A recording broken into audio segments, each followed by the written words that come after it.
ရှင်မတန်ပါနော်တန်ပါနော်မထိုးနေနော်ကျမလက်စိုက်နေတယ်နော်ဟုတ်ဒါတကြားလုံးထိရပါတာပါရှင်ဟုတ်နော်ဟုတ် ပန်း ဒါတ တော့ ကြားလုံးထိ ကု ရ မ္ပ ပါ ဏီ တာပါ ရဲ့ ရှင် ပေါ်ဆာမှုကြောင့်ကလေးငယ်တယောက်အသက်ဆုံးရှုံးသွားနိုင်တဲ့အခြေအနေတစ်ခုဖြစ်ခဲ့ပါတယ်။ကလေးတွေအများဆုံးစားဖြစ်တဲ့ပတ်နို့မုတ်အတွင်းကနေတန်ချောင်းတစ်ချောင်းထွက်လာတာကိုအသက်9နှစ်အရွယ်ကလေးငယ်ကတွေ့ရှိခဲ့ပြီးမိခင်ကိုတွားပြခဲ့ရကနေမိခင်ကလူမှုကွန်ရက်ပေါ်မှာဖော်ထုတ်တင်ပြခဲ့တာဖြစ်ပြီးလူအများအကြားစိုးရိမ်ပူပန်မှုတွေဖြစ်ပေါ်လာခဲ့တဲ့နောက်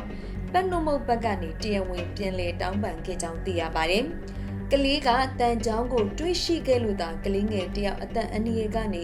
တည်တည်လေးလွတ်မြောက်ခဲ့ရတာလည်းဖြစ်ပါတယ်။အဆိုပါမိခင်ရဲ့ပြောကြားချက်အရကလေးငယ်ဟာနှုတ်မုတ်ကိုစားနေရင်နှုတ်မုတ်ထဲကနေလက်တဆစ်ခန့်ဝက်ရှိတဲ့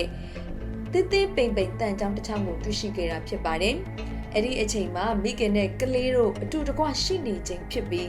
ကလေးကလည်းတန်ချောင်းကိုမမျိုးချလိုက်တာကြောက်တာကလေးအတွက်အန္တရာယ်မဖြစ်ပွားခဲ့တာလည်းဖြစ်ပါတယ်။အကယ်၍ကလေးသာတန်ချောင်းကိုမတွေ့ပဲစားမိသွားမယ်ဆိုရင်ဆိုတဲ့အတွေးကမိဘတိုင်းအတွက်ရင်လေးစရာပါပဲ။အဆိုပါအကြောင်းအရာကိုလူမှုကွန်ရက်ပေါ်မှာမိခင်ကတင်ပြလိုက်တဲ့နောက်အများပြည်သူတွေအကြားကလေးအစားအသောက်လုံခြုံရေးနဲ့ပတ်သက်ပြီးစိုးရိမ်မှုတွေမြင့်တက်လာခဲ့က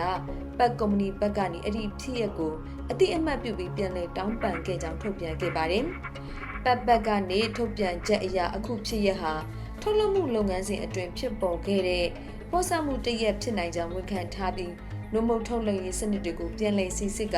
အလားတူဖြစ်ရပ်တွေထပ်မံမဖြစ်ပွားစေဖို့အရေးယူဆောင်ရွက်သွားမယ်လို့ကတိပြုထားပါတယ်။